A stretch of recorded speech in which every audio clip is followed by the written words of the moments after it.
Wassalatu wassalamu ala khairul mursalin Muhammadin Nabi al-Ummi wa ala alihi wa sahbihi ijma'in. I wanted to speak a little bit about, before we get into the meat of the subject, I want to talk a little bit about dual containment. Dual containment is simple, everybody kind of understands it. For instance, when they started the Iran-Iraq war in 1980, it was for Iraq to fight against Iran. And that means you stop the progress of Iran and Iraq. They don't like either one. So dual containment is when you slip up on one side, get them fight the other, and and once they get into a fight, it's basically all over. That's why we don't fight Negroes. We just don't do it. That's why I accepted the attack from Oakland, because I'm not going to do it. It's the oldest. It means they was desperate. They had to be, because nothing else had worked. And it's been going on for several years. That's why I said, okay, that's fine. Because I'm not going to take focus off the one that's the troublemaker. Those people are not the reason for anything. They're just puppets. 90%, 95% of people will go after the stooges. Whether it's East Coast rappers against West Coast rappers, dual containment. Controlling our music. What they would do with us is, our brothers up in New York or up in Connecticut or whatever, if we moved against them, like they move on us, they're part of those people's team. If we responded, we would fall into that cycle of dual containment. We would be, now remember, that's pretty easy because most people are kind of semi-jealousy like. So every time I would see them on the stage, I would get mad. Because that's what they want. If we were like that, that's what would happen. Pretty soon, we would be grabbing, then they would send a lot of people our way. Why? Because we need a big team to be against their big team, right? So if we wanted a team, all we had to do was start attacking other Muslims. They'd send us a team right to the door. Right to the door, almost now. Because, now dual containment. When I talked about Japan and China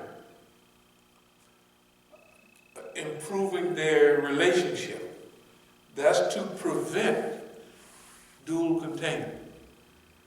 That's to prevent number 2 and number 3 in the world fighting each other, and they got, one of them have perfect reason to fight. China has an excellent reason to be mad at Japan. And I tell Chinese all the time, because we talk about that a little bit. And I said, well, maybe if Japan apologized, he said they won't do it. And technically they're right. It's part of the Japanese makeup. Harry Carey, to fail at anything, to say I'm not up to the job. Right. It's suicide. They'll commit suicide, but they ain't gonna say. I think they're getting better at it. So what we were suggesting is that China, Japan, smoke the peace pipe. And not only smoke the peace pipe, but bring everybody else in that region along with him. Because a few of the things I'm going to mention will point out, in fact, I'm going to ask the public. In fact, I'm asking them right now, activists and all them kind of people, I'm asking them for help. Historical revisionists, you know, people that get wise or something and they rewrite history closer to the reality, you know, or closer to what they like. Numbers people that crunch numbers real good. I want them to look at a few things. First of all, the old saying that we have, when a crime happens, first look who benefits from that crime. Then who had a motive. Then who had the ability to do it. Then, after that, who has a history of doing things like that, whatever it is. We say that because of some things that are relatively simple. We want people to review 9/11 and review 1993 too. We got the Patriot Act. We got all the Homeland Security stuff from 1993. 9/11 just put a seal on all that. It made it open to everybody, but then, so who's benefiting from the first 1993 research? We want you to research. Did the Muslims get any benefit from that? They said the Muslims didn't. They had some Arab Yemeni going up to the U-Haul place, beating on the door, asking for his deposit back for the truck. They had found truck serial numbers. They traced it to that place. Here's a guy up there, and I have a $400 deposit. I want my money. Now imagine if he knew anything about it, or had anything to do with it. He would never do that. But some kind of way, they got hold to the truck and they did whatever they did. But what did we benefit from it? We got the anti-terrorism bill. We got saboteurs and infiltrators and all the Masjid in the United States. In fact, 1993 was the real lockdown. By the time they got to 9/11, they already had everything they wanted. So we want people to research that. Like people, they got all their computers. We want you to research all of that, and we want you to research it for yourself, but we want you to send us a package, our address, with all that stuff in it. Here's what we want. We want 1993 World Trade Center. All the articles you can find that make sense on that. We want 9/11. And when you get to 9/11, you're going to get a lot of good stuff, but a lot of foolishness. You know, like the way they misled a lot of people on 9/11 was giving false information. It sounds good, but they got their man over there ready to debunk what they're going to say. And a lot of people would just hear it on the radio or read it, and that's stuff the government put out. So they can defend themselves against that. But they can't defend themselves against building number 7, right? Was that building number 7? Building number Yeah, 7. pull it. Okay. What do you mean pull it? What are you talking about? Pull it. What does it mean? Right? Okay. So we want people to do some research on this thing. And then send us a package to the same address, Masjid al-Islam, 4603, Benning Road. And then also We want you to think about the drug war in America. One program called it the longest war. Can you imagine? You remember back in Prohibition, they had Prohibition from 1920 to 1932. Why? When they started Prohibition in 1920, the biggest crime in America was prostitution and gambling. Within a few years, in 1927, Al Capone was making $720,000 a week in Chicago. It might as well be 720 million. And nowadays, you know, because remember, you could take 1 penny and buy a whole handful of candy in those days. And a candy bar was a penny, 2 pennies, something like that. It was a long time. It was a nickel when I was growing up. So you know, back in 1927. But look at this. Why did they stop it? Prohibition. Because number one, it's not working.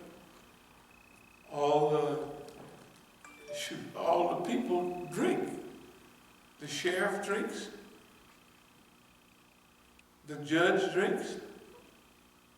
Everybody drinks. So it'd be silly, right, to have people running around trying to stop people from drinking. There was a book called The Alcoholic Republic. It's about how much people drink. If you think when you grow up, think about all the men in the neighborhood. That was in their 50s, all of them drink. People smoked and drank in those days. Okay. When Prohibition wasn't working, they said, we're going to stop it. The other thing was, this crime, organized crime, they didn't have organized crime before. They didn't have gangsters with machine guns shooting everybody down, right? They didn't have that. Okay. So why would they keep drugs illegal for so long when the biggest trade, one of the biggest, it was 10 years ago before marijuana became legal, the biggest trade was marijuana. One of the biggest trading items in America was marijuana. Why? Because everybody smoked it. One of the biggest, imagine dual containment with Medellin cartel, the Cali cartel. Medellin cartel get big, Cali cartel. Cali is another city in Colombia. They fight each other, they kill each other. Things get hot with the Colombian smuggling, so Colombia send it to the Mexicans, and the Mexicans send it over here. Everybody get their money, and they get rich. But then they have Sinaloa cartel, the Zetas, dual containment, fighting each other. Crips and Bloods, don't make no difference. How you slice it, always. In Chicago, they got one gang, don't like the other. Almost all the time. Until they get smart, and they start, wait a minute, what are we doing? Like we say, East Coast rappers, West Coast rappers, they never had that before. Dual containment. We want to study those type of things. And I'll give some of the reasons in a minute.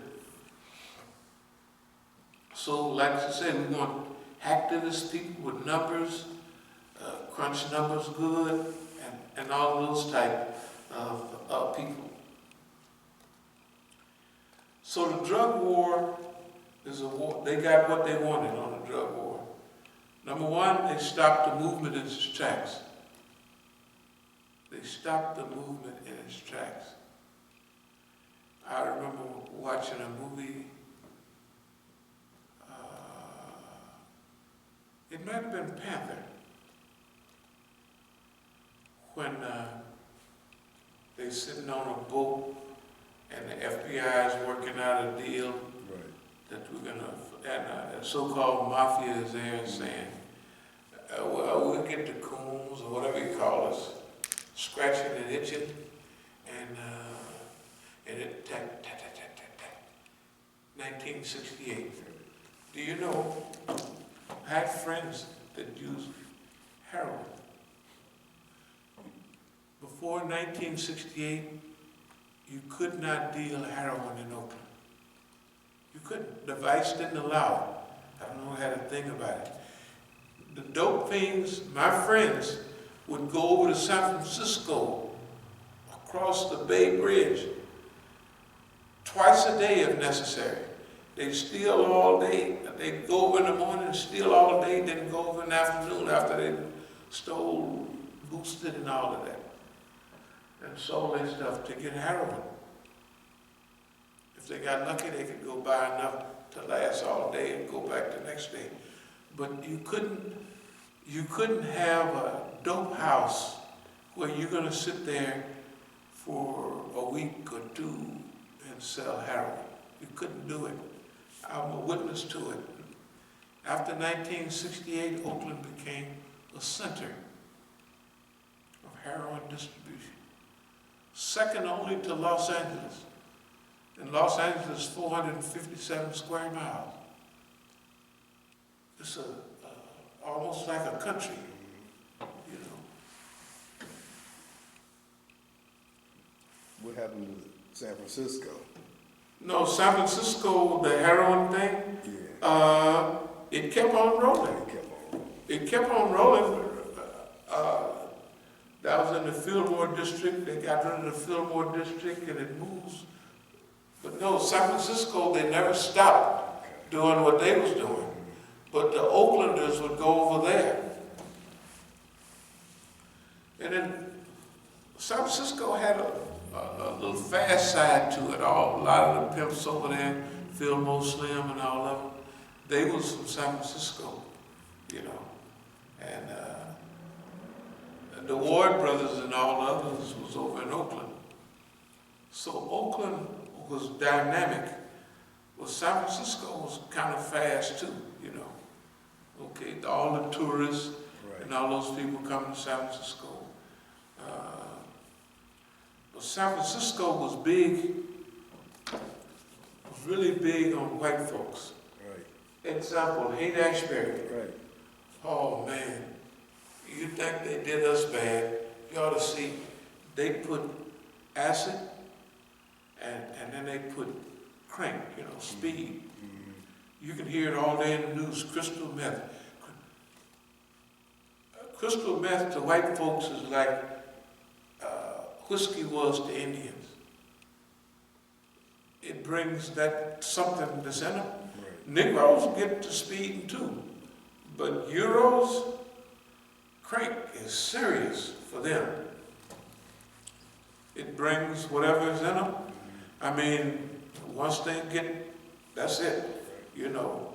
And you can read books and articles and all of that.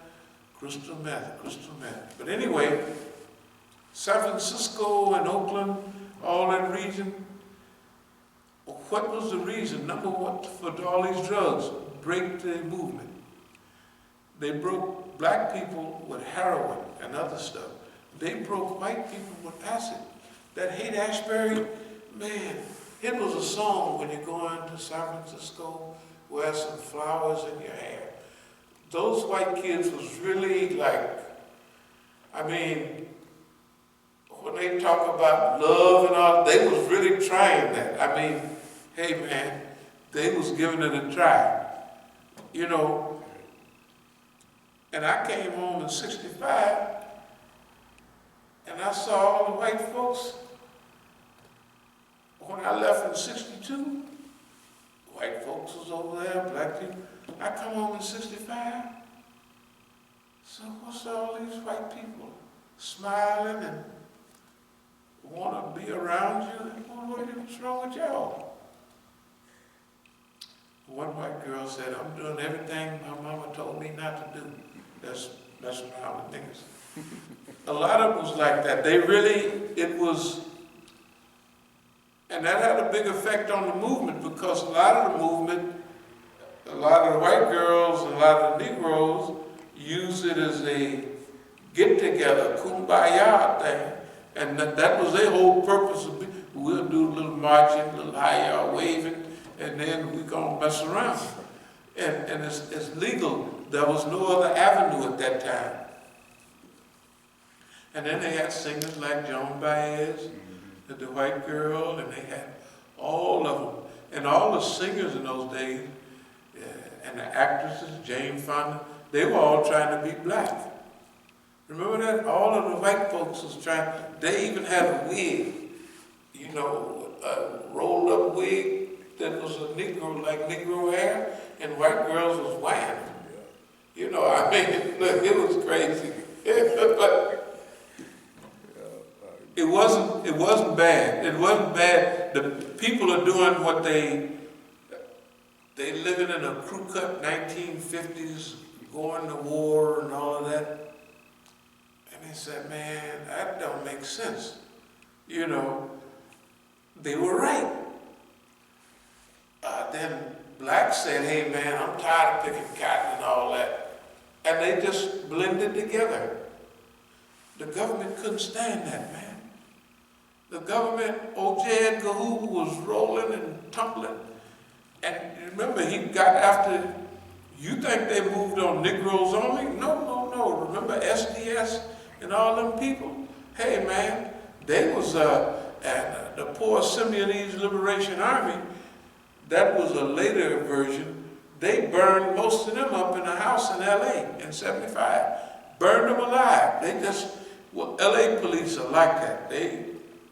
When they get after you, if they get you boxed in, they're gonna set you on fire. But anyway, let me try to speed up. So we have,